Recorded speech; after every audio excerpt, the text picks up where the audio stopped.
All right. Well, welcome everybody. We're so happy to have you here for our STEAC speaker event. We are from STEAC, the Short-Term Emergency Aid Committee. My name is Leanne Moody, and I am the executive director here. We want to thank you for taking the time to be a part of this community conversation about how we can best support our neighbors in need. Our mission at STEAC is to provide immediate short-term assistance with basic necessities to Yolo County families and individuals with incomes below the poverty level. STEAC seeks to build a culture of neighbors helping neighbors, enlarging the social awareness of our community, and providing opportunities for local citizens to help their neighbors in need. STEAC Speaker Series, what we're doing tonight, invites local experts in the fields related to STEAC's mission, including poverty, homelessness, and food insecurity, to provide their knowledge and perspective to our STEAC community of staff, volunteers, and donors. Our intention with this program is to add to the community conversation around poverty and inform all of our actions, both as individuals and as a community. We are so excited to welcome Lorena Gonzalez from our very vital partner for STEAC, Yolo Food Bank. I'm going to hand things over to Katie Zane, who will introduce our speaker tonight. Thank you for joining us. Hello, everyone. Thank you, yes, for joining us tonight. My name is Katie Zane. I'm the grants manager at STEAC. For tonight's webinar, the format will be speaker introductions, followed by a 40-ish or 50-minute presentation, and then a short Q&A session. So I'm excited to have Lorena Gonzalez tonight with us to tell us about the food bank. She is the partner agency coordinator at the food bank, where she has worked for the past 5 years. She began as an office assistant and worked her way up to her current position. During her time as an office assistant, she had the privilege of speaking with many of the food bank clients directly, listening to their stories and understanding their needs. She quickly realized that many of those seeking food assistance were also in need of other services such as childcare, rental assistance, housing, therapy, and medical care. This inspired her to invest her efforts into helping connect clients to organizations such as STEAC that could provide additional support. Now, as the partner agency coordinator, she loves the opportunity to coordinate with all of the food bank's partner agencies. These partnerships not only help the food bank provide food to the community, they also offer a wide range of other essential services for those in need. So with that, I'm going to turn it over to Lorena.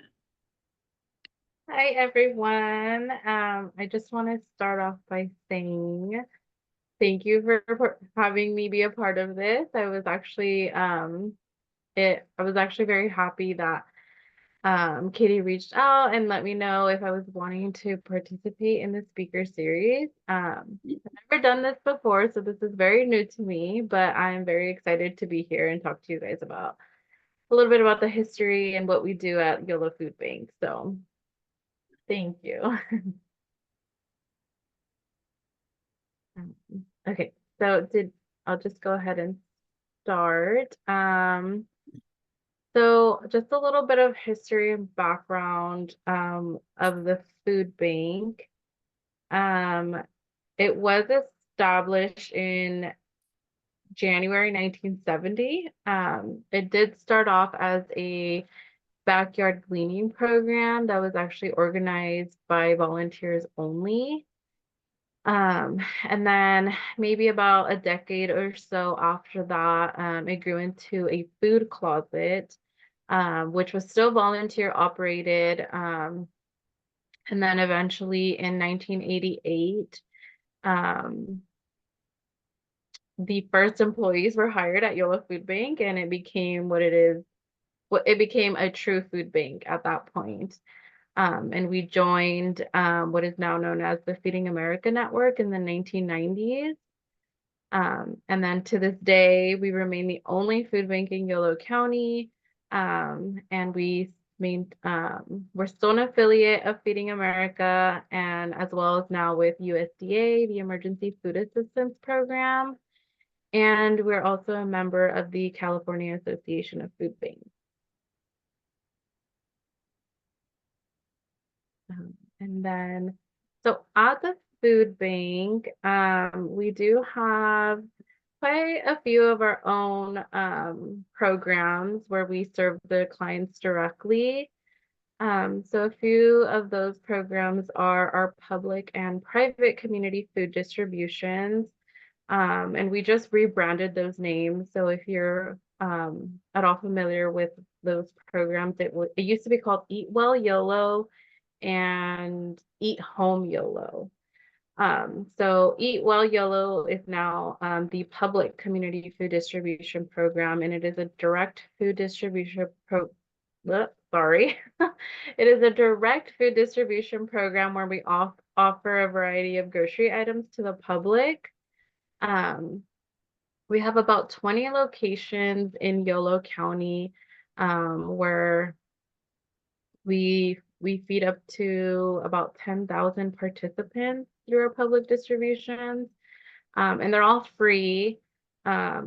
They're all open to the public unless specified. And so what that means is that a lot of the times you have to set up an appointment. So you can't just show up the day you have to call ahead and set up an appointment.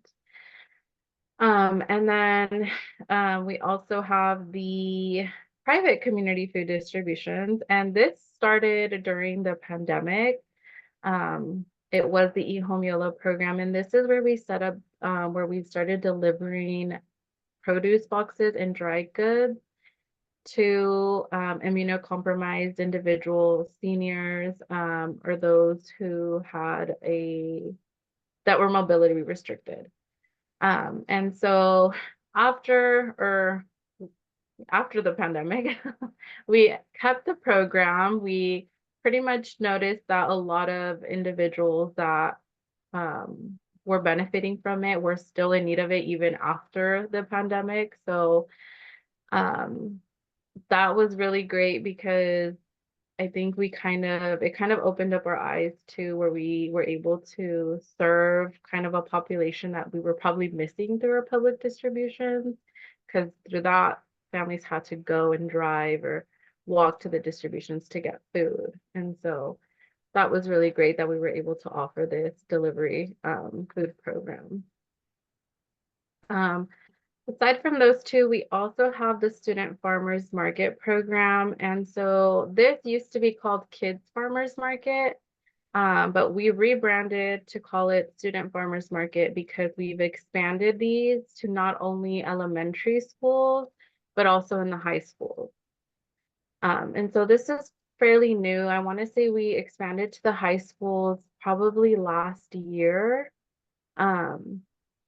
And so it's been really nice being able to go out to the high schools, and we actually partner with the culinary teachers there where we can distribute food and also provide, oh my gosh, I'm so sorry, where we can also provide a recipe with some of the produce that we distribute.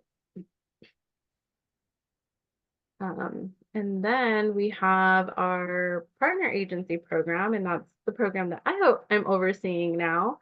And through this program, we work with I want to say around 68 as of July, 68 partner agencies throughout Yolo County. And we work with them to be able to supply food so that they can then distribute through their food programs. And this definitely multiplies our impact working with our partner agencies, being able to reach populations that we might be underserving, and then just in especially like rural areas or cities that we might not be able to expand to. If I'm talking too fast, please let me know. And then sorry. And so within our partner agency network, we are partnered with food pantries, college campuses, healthcare facilities, faith-based organizations. So we have a variety of partners within our partner network. And we have our partner agencies have access to our what is called Sutter Health Partner Agency Store. And this store is set up in our main warehouse at the food bank where partners specifically access to be able to purchase their dry goods, canned goods, any food resources um, through that store.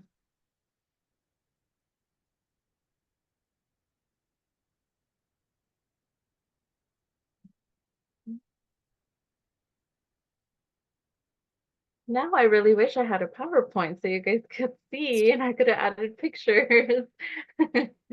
um, and so one of the questions was, how does YFB coordinate with other agencies? And how many agencies do we work with? And the type of outreach that YFB uses to increase awareness of our partner agency services.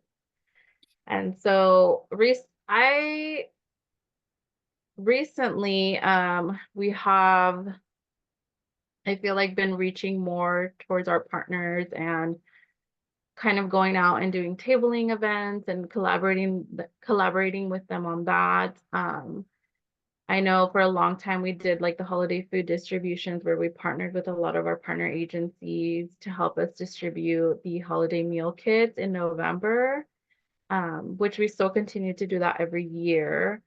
And we're actually going to be expanding on that to allow our partners to be able to come in and set up a tabling event at our holiday food distribution, which is kind of new, and I'm announcing now. So I think this is a great way for us to kind of build that relationship with our partners and work together more on helping our community. But yeah, like I mentioned, we have 68 partner agencies as of right now that we're working with. We do our best to try and share what our partners are doing through our social media pages. I know we do want to increase that. At least that's one of my goals now, being in this position as a partner agency coordinator, is really involving our partners more, getting updates on what you guys are working on. I know just yesterday we had the partner agency forum, and I think it was a really good idea for all of our partners to get together and share on things they're doing, new things, updates, all of that. So these are just a few things that we try to do to highlight our partners and increase the awareness of their services.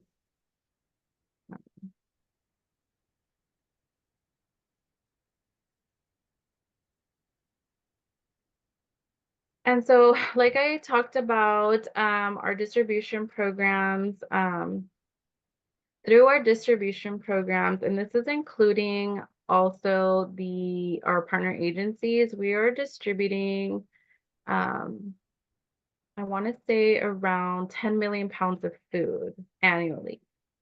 And so we serve about 30,000 households each month, and this is through all of our programs: deliveries, public distributions, student farmers markets, and again with the 68 partner agencies that we partner with.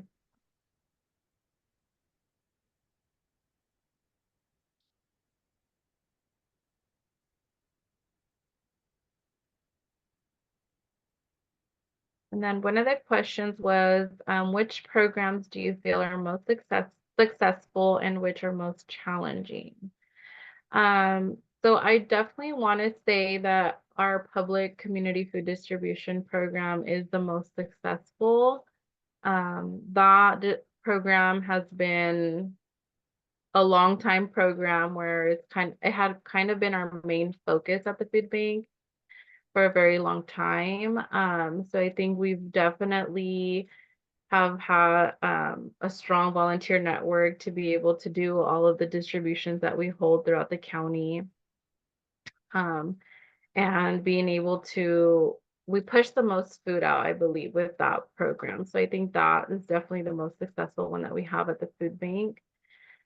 The most challenging program, I would have to say, was probably the private community food distributions, was because we had a lot of resources to do it during the pandemic. We had a lot of volunteers wanting to help and, distribute food to the public and help any way that they can. And We had, during the pandemic, we had a lot of donations of food. We had a lot of fund donors that we were able to help support this program. Once the pandemic kind of subsided, we were kind of starting to lack those volunteers that were helping us deliver the food boxes. Our donations started decreasing slowly. So it definitely took a lot of work for us to kind of build that program back up and keep it. I remember going out and actually taking the van and delivering it to Knights Landing, to Davis, to Woodland to complete the deliveries because we were very short on volunteers for a while. So, and that was actually really fun. I enjoyed doing it. I wish I still had the time to do it. But yes, after trying to tweak it and figure it all out, we were able to get a good team of volunteers to consistently volunteer and deliver these food boxes to the seniors and to those who are mobility restricted. So that's really great.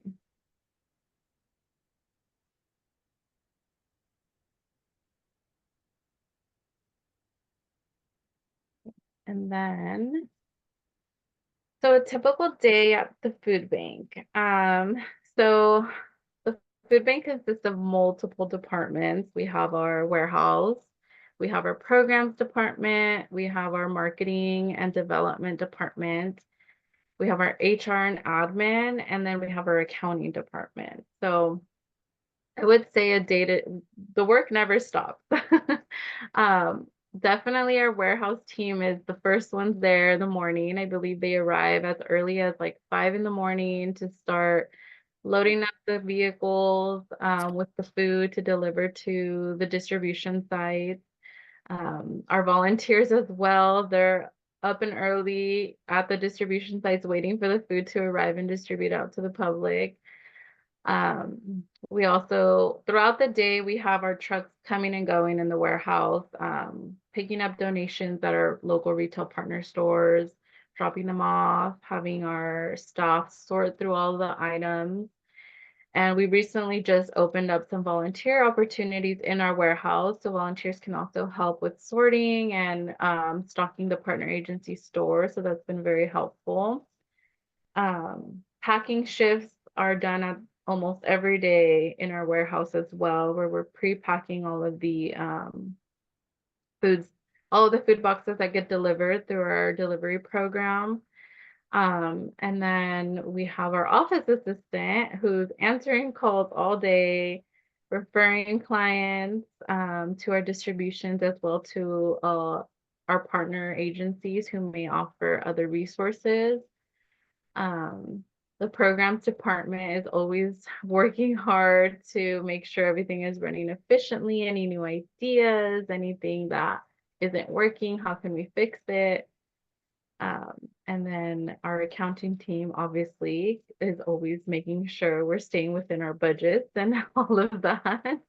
And we have the financial resources to either expand our programs and all of that. So and then our marketing team is working hard every day to, spread the awareness on our distributions, to talk about, we talk about a lot about our clients and their stories on our social media pages. We try to go out and get as many pictures as we can at the events that we participate at. So there's always something going on at the food bank.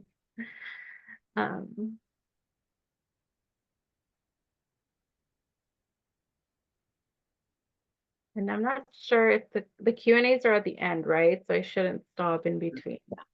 Okay.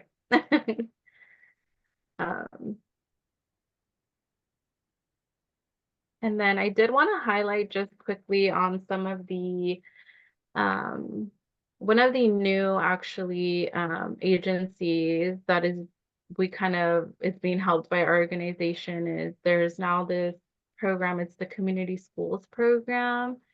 That we recently partnered with Washington Unified School District. where we were able to help them kind of stock up their student pantries that they received funding for. And so that's really great because I feel like it really ties into our student farmers market program where we were only able to go out maybe once a month to some of these high schools, and currently to our elementary schools, we go once a month to distribute food. So I think it's really great that we were able to help these schools. It's 4 schools. It's Riverbank High School, or River City High School, and River City Elementary School, and Westfield, I believe, as well. Um, so we were able to help them stock up their pantries and kind of help them start it up. And then that way families and students would be able to have kind of more of like a secure food on emergency basis. Um,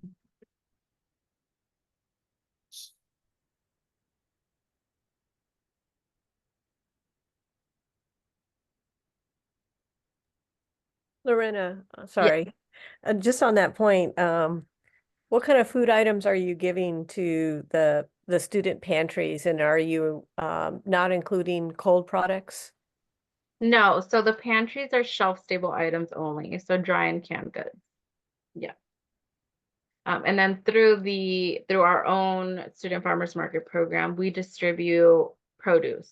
So the students only get produce, so vegetables, fruits from local farms. Lorena, it's Melinda. The schools that you just mentioned, what city is that in? I'm not familiar with those schools. West Sacramento. Okay, thank you. And then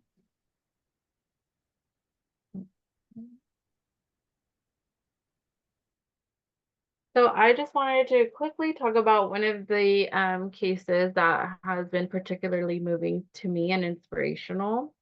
I will keep names anonymous just because this person may not want to share their name. But she's a dear friend of mine now. We've been friends for over 5 years, ever since I started working at the food bank. She had a really rough life in the beginning. She was actually experiencing homelessness. She just had it really rough. She did eventually get the help that she needed after many years struggling with mental health issues and all of that. And she started working at the food bank. She first started attending all of the food distributions that we had. One of our biggest distributions is actually at Woodland Community College, and a lot of people used to refer to it as Friday's table because it used to be on a Friday. Since then we've moved it to various locations, but this distribution used to be located at a church. It was called Celebration Center Church in Woodland. And it had always been the distribution that we served the most people at. She used to always attend that distribution to get food. When she eventually, got help and kind of got back on her feet, she started working at the food bank. And I was able to work alongside her, and she actually helped me a lot when I used to work as an office assistant. So she helped me a lot with my professional development and all of that. Because she was very smart, very, very smart lady. And she's no longer working at the food bank, but she's now doing what she loves to do, and what she aspired to do she's now licensed to provide mental health therapy she actually works at Communicare now. So she used to work through their 12-step program. But now she works in the behavioral health department. So I really thought that was so moving, because I'm like, you can literally go from zero, and as long as you're determined, as long as you have that motivation. And she did this on her own, and she had 4 kids. She was, she just is amazing. And I'm so glad to call her my friend now, but I just feel like it's great because I feel like she started off as a client. She like moved her way up to work at the food bank. And now, she might not be at the food bank, but she's working with one of our partner agencies because Communicare is partnered with us. So yeah, I just thought that was really amazing. And I feel like we go beyond more than just providing food. We provide that like light of hope sometimes. If they stop by the food bank. I was an office assistant, so anyone that stopped by to get food or try or ask for food at the office, it was more than just, oh, I'm sorry, we don't distribute food here. You can go here. It's more than that. You want to ask them how they're doing. You want to go beyond. Maybe they need more than just food. Like if you don't have that conversation with them, it's kind of like, you know, I just feel like just by you asking how are you doing today, like it could just change their whole aspect on like, oh, someone cares. So it's definitely inspirational to me. Um, and then so our volunteer network, we do have about 2,400 volunteers currently. We have our volunteer program manager that oversees the program, and we have our volunteer engagement coordinator, who's always working on onboarding new volunteers. She's currently going out and going to high schools, going to all these events to be able to onboard new volunteers. But yeah, our volunteers, I always say they do everything because they're the ones out there distributing the food. They're the ones at the food bank packing the food. They just help so much in so many ways. And I feel like if it wasn't for our volunteer network, I don't know if we would be able to reach as many people as we reach. So we're definitely grateful for them.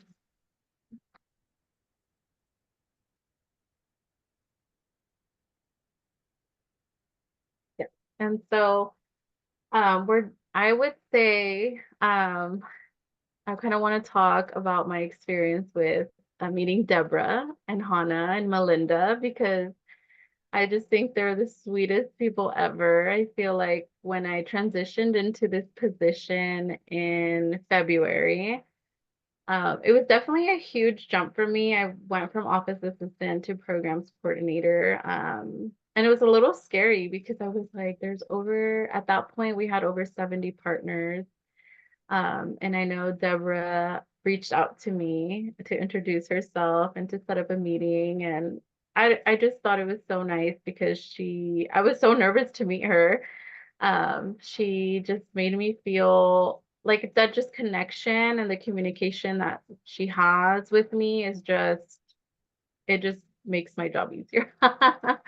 No, but I truly believe STEAC is doing so much. I visited their pantry a couple months ago and I was literally blown away because I had always referred, as an office assistant, always referred individuals to STEAC. Oh, STEAC helps with this, STEAC helps with that.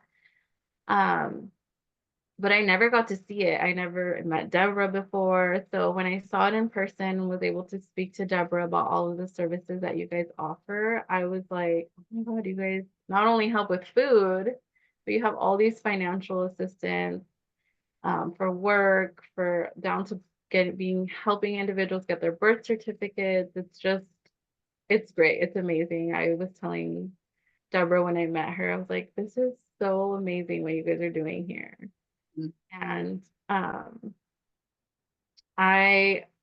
soon as I left the site visit, I gave a lot of the flyers to our office assistant. I'm like, you need to anyone who calls, because we get so many calls at the food bank on, do you guys help with rental assistance? Do you guys help with gas vouchers? It just, it goes beyond food. So I think it's really great for us to have STEAC as a partner because we don't have those resources to be able to help individuals with those type of things. So I think it's amazing that we can refer them to an organization that can and not just kind of leave them at a dead end where it's like, oh, I'm sorry, we don't even know where you can go. So I think it's really great that we have you on our partner network, and I'm really glad that you are always communicating with me, and I'm hoping that we can collaborate more in the future and do more things together. So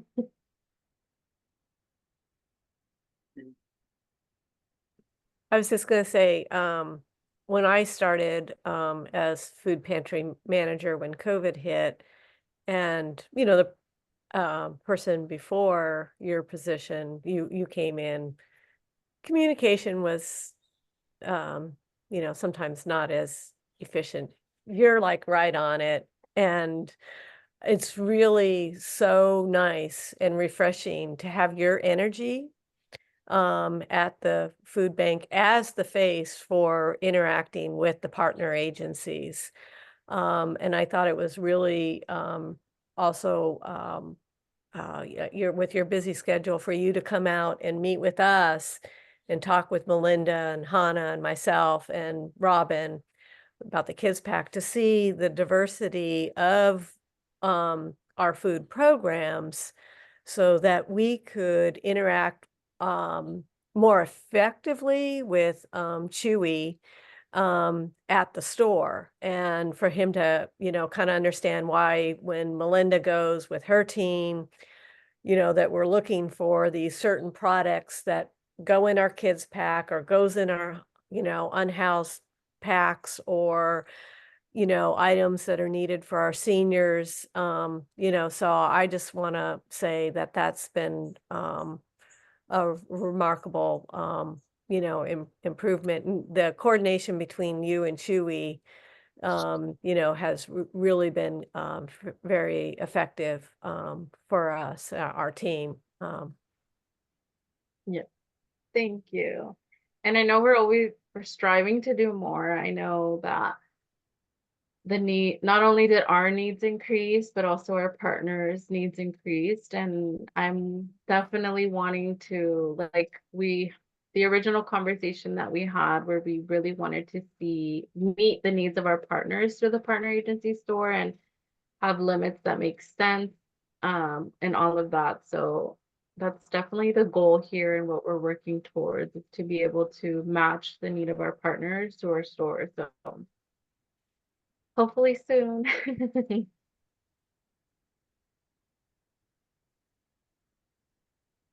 Go ahead. Okay, this is Jay with St. Vincent de Paul and Davis. We the stake does the heavy lifting here, along with the food bank that's over at St. Martin's. So, but it does take a little lag in time between them when they get an appointment and they go get the 7 bags of food or something, which is just miraculous and wonderful. What happens? What can people do in the first day or two of food needs? Is anybody actually delivering? When we do deliver food to folks when they're connecting into the system, for instance, they have an urgent need. Is there anybody else that does that kind of first 48 hours of food before they get connected to a food bank pickup or an appointment?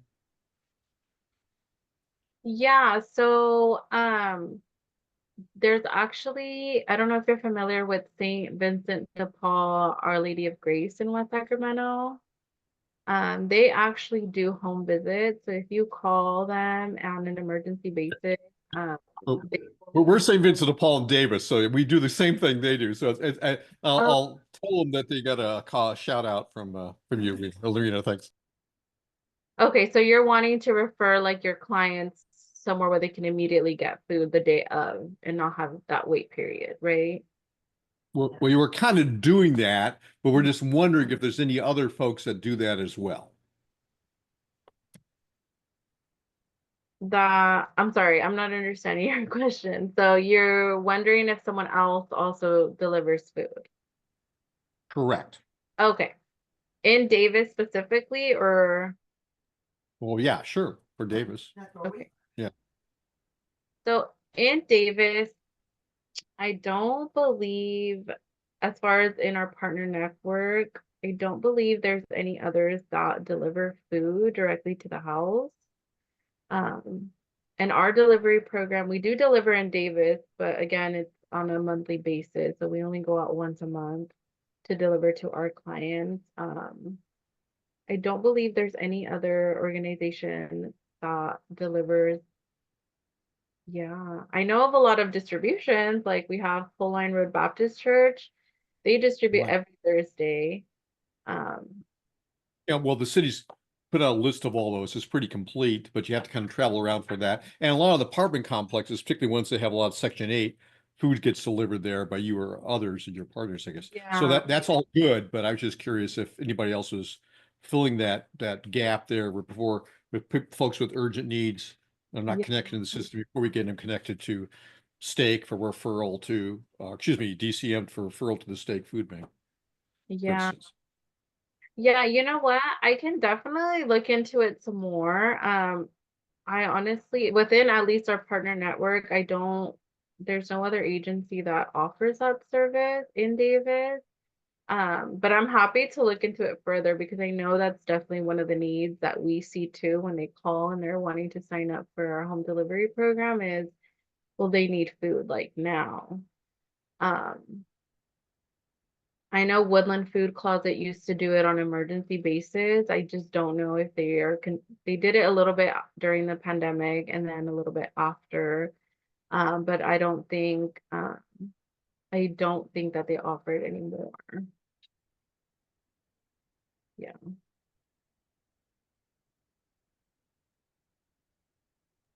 I have a question. Yeah. What do you have farms that donate food to you? And I'm just wondering how many and or who they are. Yeah, so I don't know all of the names on the top of my head. I want to say we have like Full Belly Farm, we have Durst Organic Farm, we have I want I want to call it Riverbank Farm, but I'm probably really wrong. Um, let me see if I can.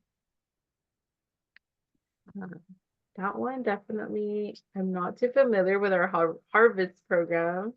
I think our harvest program used to fall under our program department, but about 2 years ago, it kind of switched over to our operations team. So they kind of oversee the harvest program as of right now. Um, Okay. I'm sorry. No, that's okay. That's okay. We used to have Durst, right? But I don't believe we do anymore. Is that right, Leanne? We used to pick up from Durst, but we stopped doing that mainly because it was very hard for us to do, to drive out and do the pickups. But they are amazing. I know that they They're donate a ton of far. food. They're far. Yeah. I have a question for you. I think for us, it's really interesting. We have our small world that we see around Davis, particularly around food. But I was wondering if there are any trends or any needs that you saw seeing the whole system and seeing all the different agencies. Are there particular problems that you're seeing across like different food pantries or different things, or even things that you think people are doing somewhere that maybe we could all learn from? I think that would be super useful for us. Yeah, so I did visit all of our partner agencies the past couple of months. I would say that the biggest thing that our agencies were mentioning was just kind of their volunteer needs. During the pandemic or pre-pandemic, they had a very strong volunteer group that was helping them distribute food to the public. And during and after the pandemic, it kind of decreased, which means they weren't able to distribute the same amount of food to the public anymore. And so a lot of them have been talking about being able to reach out to us for help and sharing our volunteers, which we're more than happy to do so. We do share any volunteer needs, like if you can share a flyer with us. We do it with Salvation Army a lot. They'll provide us like details of any volunteer opportunities that they have, and we share it within our partner network. So that's, I think, a really good way for us to help our partner agencies, especially our smaller ones that might need help with kind of advertising and reaching the community to be able to get more volunteers to help them increase the amount of food that they can distribute through their organization.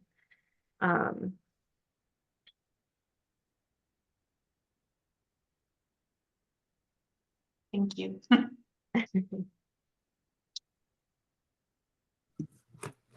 Hi, Lorena. Let me first of all commend you for coordinating with 68 agencies. That's quite a hefty number, and I can just sense that you have a lot of empathy for the clients, and obviously doing the work that you do, and similarly to other agency partners, it kind of takes a lot. So thank you for everything that you do and for serving our community. Now that you've had a few months to kind of settle in your new role, what's been the most exciting thing that you've learned from it? I think the most exciting thing that I learned from it was probably actually learning what all of our partners are doing. I know, like I mentioned a little bit, and how Deborah mentioned, I think the communication was kind of lacking, and we were really like out of touch with our partners. And I think it was really great for me to go out and speak to all of our partners face to face, and really get a good understanding of what you're doing. And because if I don't know, then I'm not sure how we would be able to support you. So that is definitely one of the biggest things, is I need to understand what your needs are. I need to know what you're doing. And hear it from you, like, how can we support you and how can we support each other on distributing food out to the community. So I think that was really one of the things that I liked the most, was going out and meeting all of our partners and learning what they do and who they serve, and all the, the work that they're doing. So I'm truly enjoying it. I definitely don't enjoy too much being stuck to my desk. So I think this, which is so funny because I was an office assistant for 10 years. So I'm definitely enjoying being out there in the fields and, meeting everyone. And hopefully we can bring on more partners and figure out other ways that we can work together. So I'm really excited for that. Can I step in with a question? Yes, yeah. Okay, well, this is sort of a nuts and bolts. I'm Dave Burmester from, and along with Catherine and Jay and with my wife Libby here, we're all part of the St. Vincent de Paul in Davis. And we have had not a major food program, but we do get calls for food quite regularly. And some years ago, I talked to Deborah several times, I think over email or over the phone, about getting together, and then we sort of put that aside for some reason. But I guess my nuts and bolts question is, if we would probably like to become one of your partner agencies, as it were, because while we don't want to establish, I think at this point, a full food locker. Our primary call is to help people with financial difficulties. We would like to begin to explore that. As a matter of fact, we have a meeting coming up where we're going to be talking about that. And so I'm wondering, will we talk directly to you, and would it be better for us to say, come to Woodland and meet with you, or I don't know exactly how that works. So maybe Yes. fill us in. Yes, you would definitely talk to me. We haven't quite opened up we have a wait list right now of partners who are interested. We haven't confirmed whether we're onboarding as of right now, but we do plan to in the near future. So if you are in Woodland or want to come out to Woodland and meet with me, I am available. I'm in the office Monday through Friday. And I'm there pretty much every day, but I can give you my contact information so that you don't show up and then I happen to be off site. I can give you my contact information and we can set up a meeting so you can come out to the food bank and we can talk more. That would be wonderful. We really appreciate that. And so you offer delivery right now. we don't offer delivery, but the way we work, as you mentioned, with respect to Our Lady of Grace in West Sacramento, because we're very closely affiliated with them. We're part of an international organization, obviously, but whenever we go on a home visit, you know, somebody who needs rent or something like that, and part of our mission is to meet in person with people so that we can help them and also support them. So quite often we will bring a bag of food, you know, like what we used to call a dinner in a bag, which would be enough in the bag of non-perishable foods in order to feed a family for one meal. But that would be something, it was a gift. It really wasn't anything other than that. We've talked a lot about expanding that so that when people come to us for food, we don't just give them a Safeway card or something like that. Instead, we give them food. And maybe as a gift or as a part of what we do, because we do, the society says no form of charity is foreign to the society. So we help people in all kinds of different ways. Whether we could get into a major distribution thing, I don't know, but that's always a possibility. Yeah. So I know, yeah, we could definitely meet in person and talk more about I that. think that would be good. I know that I just wanted to quickly mention Whitney, and she's our public and private community food distribution program manager. She, I believe, is always looking, she might not be like actively looking for any new possible like host sites for public community distributions, but she's always at least keeping a list of any agencies or organizations that could potentially host the distribution. So maybe if that's something. Well, I don't know. That's something we'd have to talk about ourselves too, but Yeah. that's certainly worth talking about. And I know that there's an interest in that sort of thing. Yes. Okay. Anyhow, yeah, how can I get your contact info? Are you going to give that at the end? Yeah. That'd be great. I can give it now or at the end, whichever works. Well, I don't know if other people want questions, maybe that would be a good time. I don't know. It's your show. Well, I can just give it to you now. Okay, that'd be great. Thank you. So my name is Lorena Gonzalez. So it's Lorena. It's right here. Oop. And then my phone number is 530 Okay. 760. 760? Yes. Okay. 8612. Almost forgot it. Okay, let me give that back to you so we have it. You want to read that back to her? Lorena Gonzalez, 530-760-7612. 8612. Oh, I'm sorry, it does say 86 in red. 8612. Thank you, Lorena. I appreciate that. Yes, you're welcome. Thank you.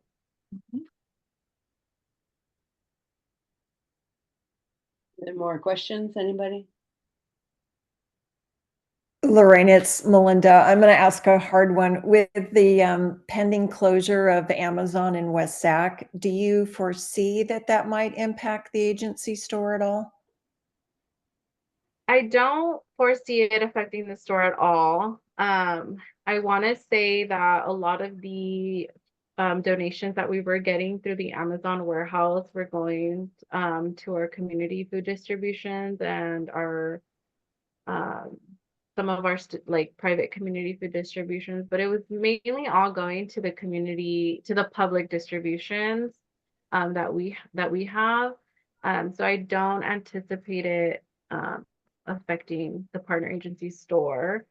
I have been wanting to have this.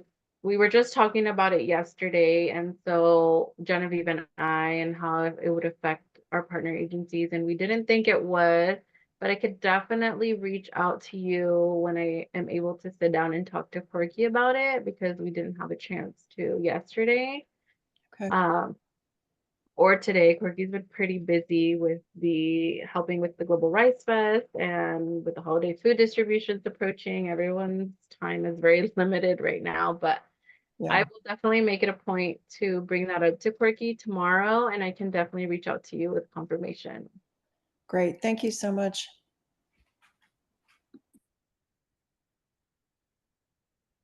Lorena, this is Deborah again.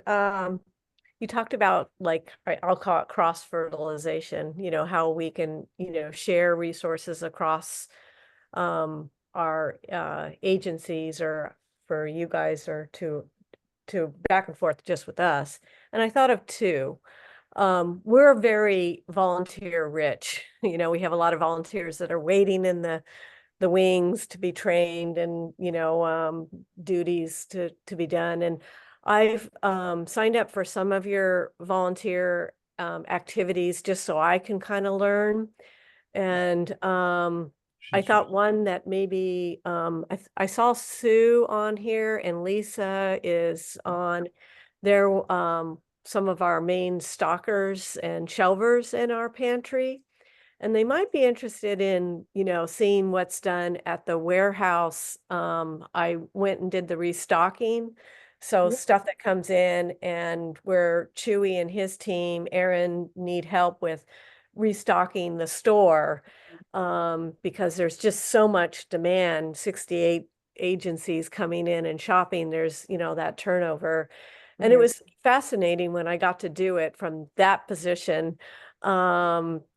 Of doing it. And a couple of the people that I worked with had not done that, or wasn't aware of like how people shop in the store. And so I was telling them about that, and they like that. So that might be one thing. The other thing is, what do we do with canned pumpkin?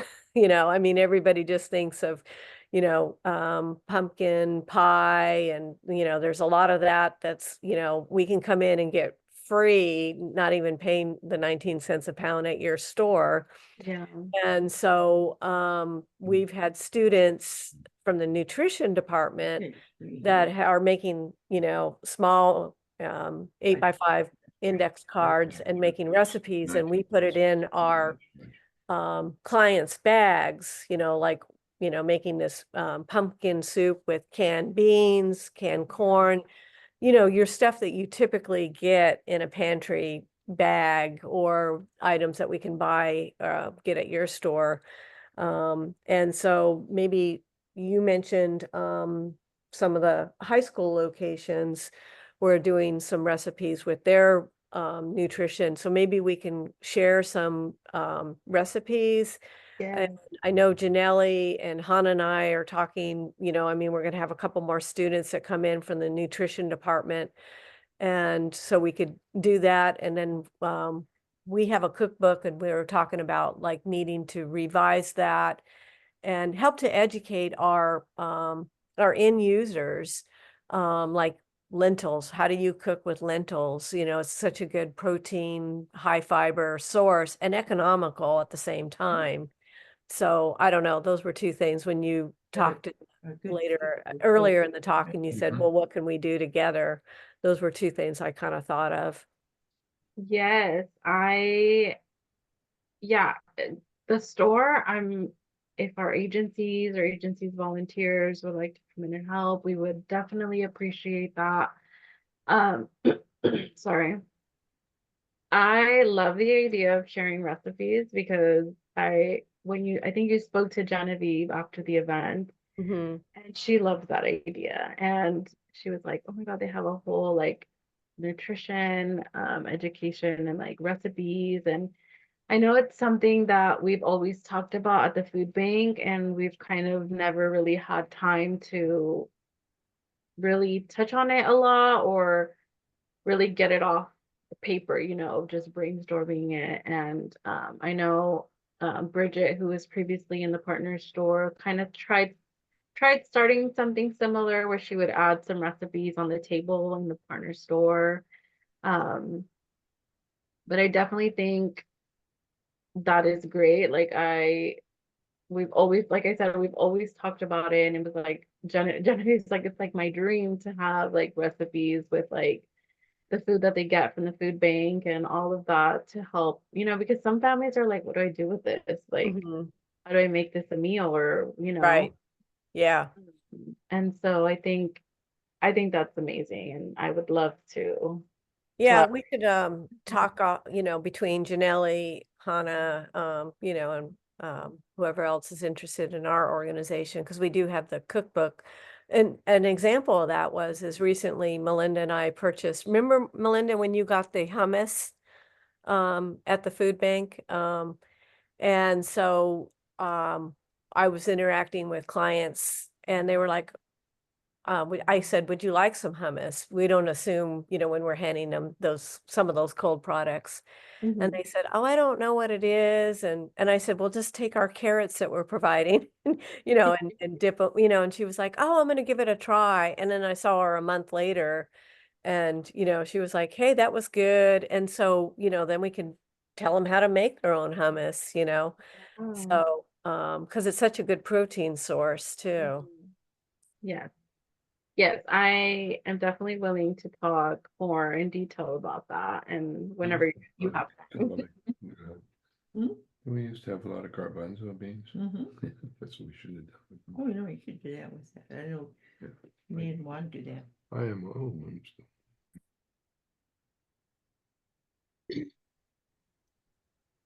No more questions, it sounds like?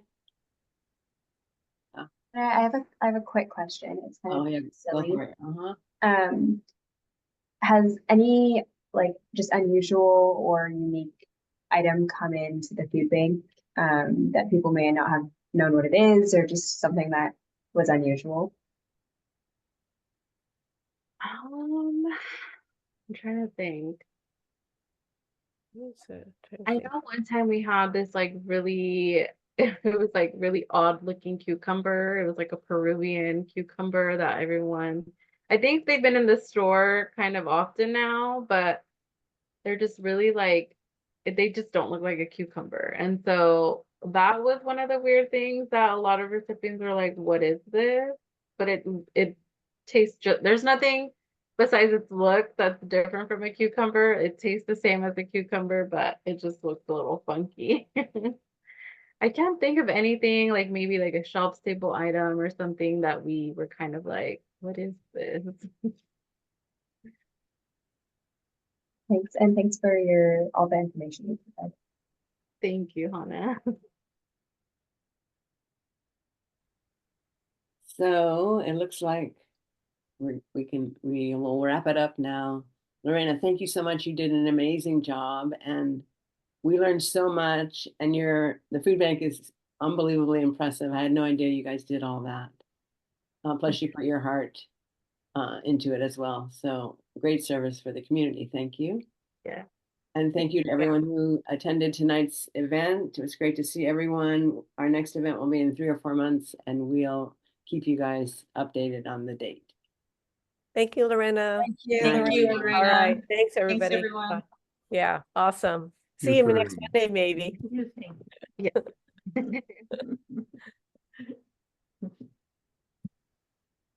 Bye. Bye. Bye.